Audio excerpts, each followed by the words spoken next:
in Art Deco, you don't do faces such as Oscar, the Academy Award. By the way, I will name John Storrs every time I ever do a tour.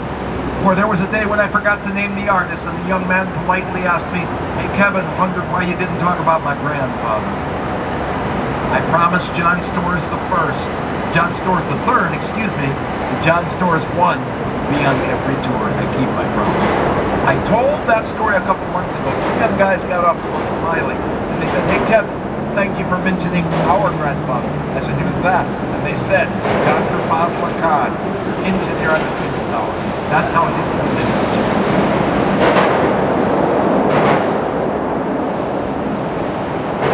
The big tower in front of the Sears Tower, world record zone. 311 South Wacker, 1990 at 961 feet. Often described as castellated Gothic, was the tallest concrete reinforced structure in the world when it first went up. And now let us gaze upon the west face of the Sears Tower in meditation. Look up, friends.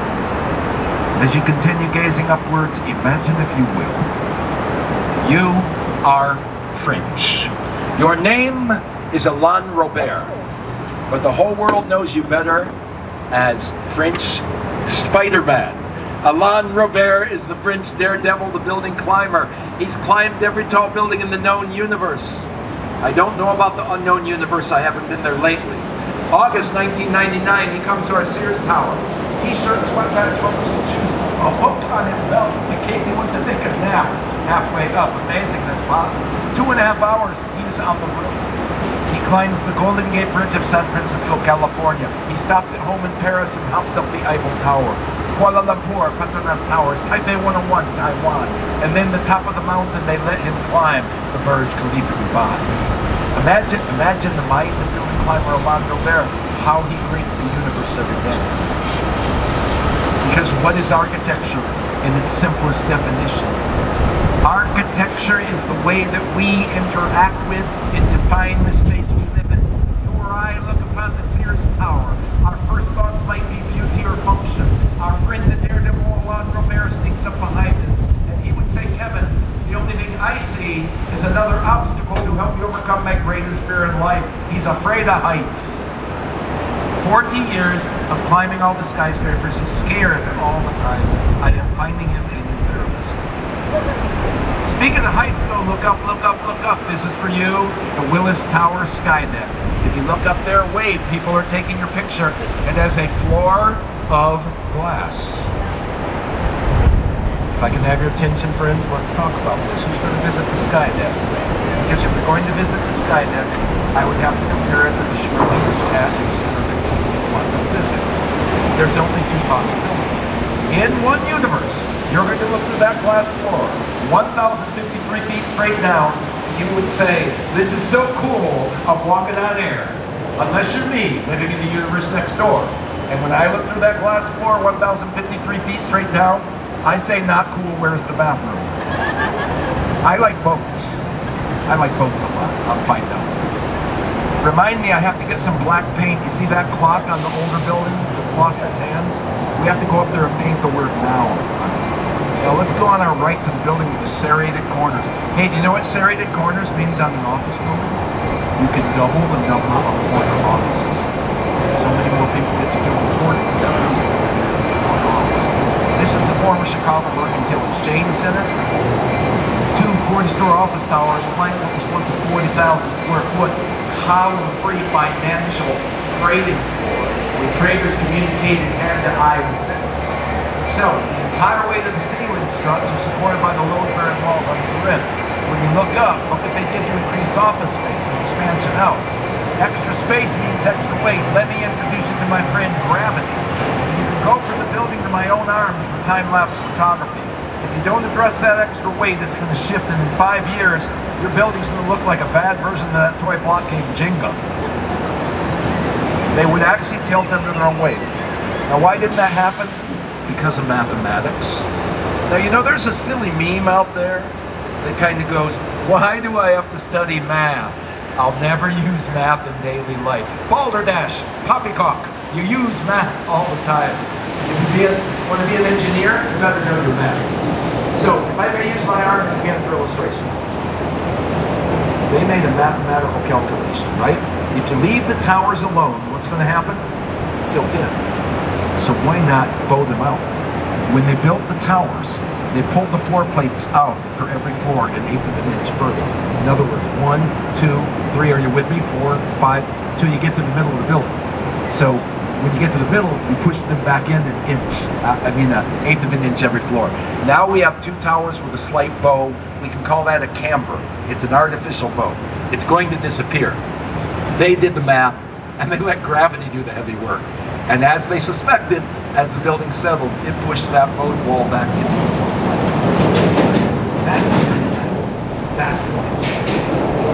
Let us return to the 150 North Riverside building, coming to a point on our left. I do like the theory that nicknames help us understand the building. I think you got to choose the right one. I heard 3 nicknames for this building in 2017. First, somebody said, aha, the Guillotine Building. I said, I can see that, but no, that's a terrible nickname. The second person called it the Tuning Fork. I said, you're close. When the third person saw the V-shape and said, ah, the Generous Martini, I said, yes, that's the name. It looks like a martini glass. A very appropriate nickname, because as you might imagine, the person holding a martini glass might sway. This building, because of its unique design, wants to sway. Now you need a counterweight, which is the one this building man solved. Well, water tanks holding on site 160,000 gallons of water. Fancy engineering naming that inertial slosh capacity. It's much simpler than that. It's a shock absorber. The building begins to sway one way. Guess what? The entire weight of that building is no match for the inertia of 160,000 gallons of tanker. That water comes back, water being fluid goes towards the building. The Great Lakes building on the right occupies a historic corner. The man of action, he got things done, he got you just what you needed. Joe acquires the mart in 1945. He finds inside 96 acres, 4.2 million square feet of space. That means you could actually put 73 American football fields inside the walls of the mart. So Joe brings in the furniture design trade. You still got the buyer showrooms upstairs, retail stores below. He adds the heads along the bank, which are not, as comedian David Letterman claimed, the Pez Candy Hall of Fame. No, they're merchant prints like Marshall Field. Let's talk a bit about the Riverwalk on our right now. Carolyn Ross Barney was given the highest award from the American Institute of Architects for her work on the Riverwalk right here in 2017. Now, the origins of the Riverwalk, I gave them all the way back to Daniel Burnham and the plan of Chicago 1909. Burnham was a student in history, watching the great cities around the world rise up along rivers, like Paris along the River Seine, for example. You see that influence in the obelisk lampposts and balustrades. You know what Burnham noticed, though? Cities begin on the river in an industrial age. That industry of water, a lot of times it goes to land, and then the river makes a transition, and that river goes from industrial to recreational. Burnham realized that was going to happen in Chicago. He wouldn't be around, but he could write it down. The humans call that time writing. He saw Chicago's future 100 years before it happened. He literally left the plan of Chicago so we can make the Riverwalk a reality today. Hello, my good citizens. Can we all thank Daniel Burnham and the plan of 1909? This is why you're enjoying the Riverwalk today. Huzzah! Huzzah! Hooray for Daniel Burnham. You see, they all love Daniel Burnham. That's the line. 45 degrees on the right. I like my architects with a dash of salt and a sense of humor. That's why I love the Spanish architect, the Catalonian, Ricardo Bofill of 77 Swagger Drive, the building with a Greek temple-style roof. Ricardo Bofill has been described as a modern classicist or classic modernist. I'll go further. He's a DJ, sampling architectural styles and turning a building into a mixtape. Check it. A Greek temple-style roof, porticos meet the glass terminal wall of modernism. It's as if the Parthenon fell in love with the skyscraper, and that's the offspring. 45 degrees to the right, the checkerboard building looks like a Greek column, is Leo Burnett advertising. Irish architect Kevin Roche here is nodding to Chicago School. Louis Sullivan, father of Chicago School, wrote extensively about the skyscraper. He was an architect, right prolific writer as well. So let's look at this building, and I will recite Louis' actual words, maybe with some parentheses of my own. So we look at the building, and Sullivan said, tripartite division. Every building should have a solid base. My parentheses, you've got it right there. A soaring vertical shaft, my parentheses, obviously. A roof or capital area, yep. Every inch a proud and soaring thing. Now look 45 degrees downriver. Note the dark green Art Deco building with a 24-karat gold top. Looks like a giant bottle of champagne, no? Today, that is the Pendry Hotel, Chicago. Can you believe it? The champagne look of that building may have been totally intentional. It dates back to Prohibition, the Capone years, the 1920s. Legally, you could go up and forth with a bottle of both. It was designed by the Word brothers, Dad Jr. and Union Carmine. I sell that. And people say that champagne design was no accident, no, but editorial comment on it. Potential the Riverwalk fully realized with this great little park on our right by Fred where this 2005 car was our Illinois-Vietnam War veteran memorial, fountain, and wall of names. It is a favorite of Chicago. And now, like an Apollo rocket, the skinniest skyscraper in Chicago greets us on the right. 75 East Wacker Drive, only 9.5 foot across that octagonal crown. Clad with terracotta, which is also on the Pendry Hotel, the Jewelers building we looked at earlier, and the Wrigley building. Terracotta was the most popular cladding material for skyscrapers after the Great Fire because terracotta is fire clay and makes it fireproof. But you can also color and glaze terracotta. Look at the Wrigley building. Charles Pierce wields a terracotta tile like a fine artist wields a paintbrush. You know what the definitive nature of a great artist is? Shading technique, in my opinion. A diversity of colors more interesting to the eye. So look at that building closely, and you see Beersman's got 6 different shades. They're going from blue-white to a creamer white. Little checkerboard effect, it jumps out at you more. Coming up next, like a Gothic cathedral, Tribune Tower, former home to the Chicago Tribune newspaper. 1922, Colonel McCormick, publisher of the Trib, offers $100,000 worldwide design contest for the most beautiful office building in the world. How's a New York win inspired by the great Gothic cathedrals of France and Belgium? Now the newspaper moved out, the building is gone condominium. You can live there for $700,000 to $7 million. Join me and the rest of my passengers as we pool our resources, acquire the penthouse, collectively change our last name to the Addams family. We shall soon live there in Gothic splendor. Magnificent Mile. Go downstairs to the Wrigley building to find the Billy Goat Tavern. Inspiration for the Saturday Night Live Bill Murray John Belushi scene. Cheeseburger, cheeseburger, cheeseburger. No fries, chips, no Pepsi, Coke. That's a mouthful. On this side, stand right in front of the Tribune Tower. Here's a scavenger hunt. You can find a piece of the Great Wall of China, the Taj Mahal, Westminster Abbey, and the National Mall. Don't forget that just 2 blocks away, you're going to find the water tower built in the state of Florida. Just a quick nod to NBC Tower, Chicago, the 30 Rocket Report. Okay, friends, I must ask you to look directly left at the gap between these buildings. Your end game of your walk down the Magnificent Mile should be this next building. It was the first of our super talls, Big John, formerly the John Hancock Center. The company took their name away, they can never take our heart. And that's the first of our super talls. It's the same guys for the Sears Tower. I want to get the cheaper. It won't cost a thing. And after shopping the Magnificent Mile, you're not going to have anything else.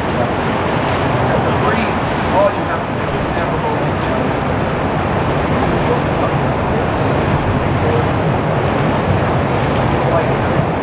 Flying around the world. That's smart.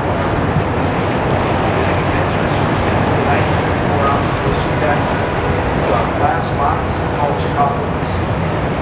You actually get in open on the roll bars and box. Now my cup of tea, it might be yours. Now let's look at the building that looks like a wave on the right. Genie Gang's first skyscraper. Aqua Towers.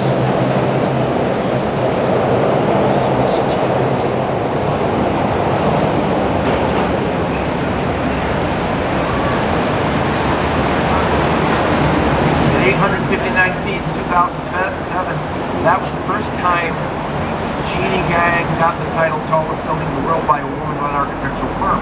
So when she finished the new building, she took the title away from herself. Here you go, Jeannie. Thank you, Jeannie.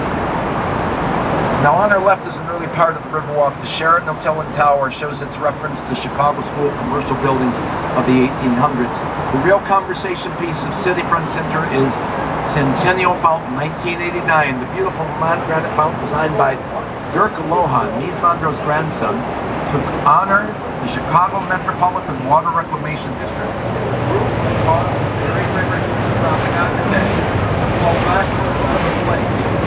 It's not going into the lake, it goes away. Man-made change, Chicago. The name of the river comes from Native American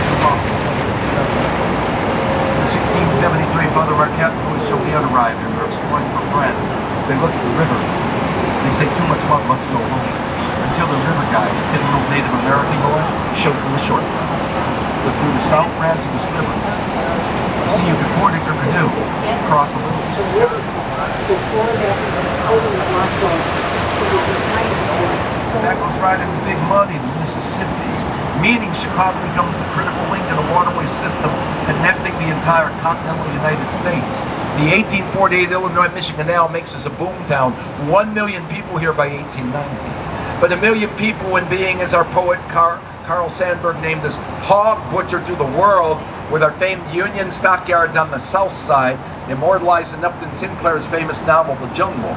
But while the meatpacking clans of people keep using the river as a sewer, that pollutes our drinking water, Chicagoans are dying, left and right, of typhoid and cholera. So to stop the river from polluting the lake in 1900, we digged the canal. Chicago Sanitary and Canal, we ended up digging it deeper than the Panama Canal, and using gravity as an aid, thank you Sir Isaac Newton.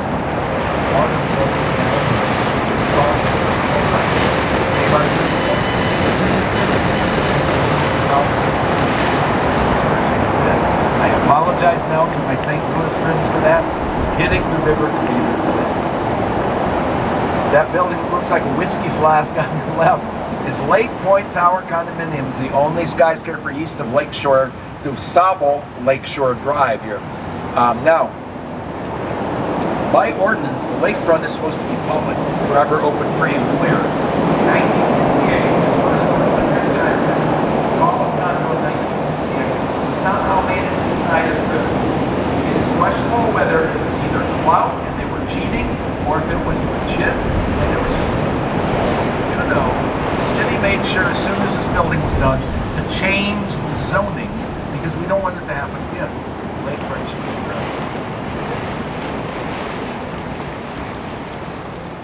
Separated from the lake, the concrete retaining wall of Chicago locks. Holding in fresh water since 19...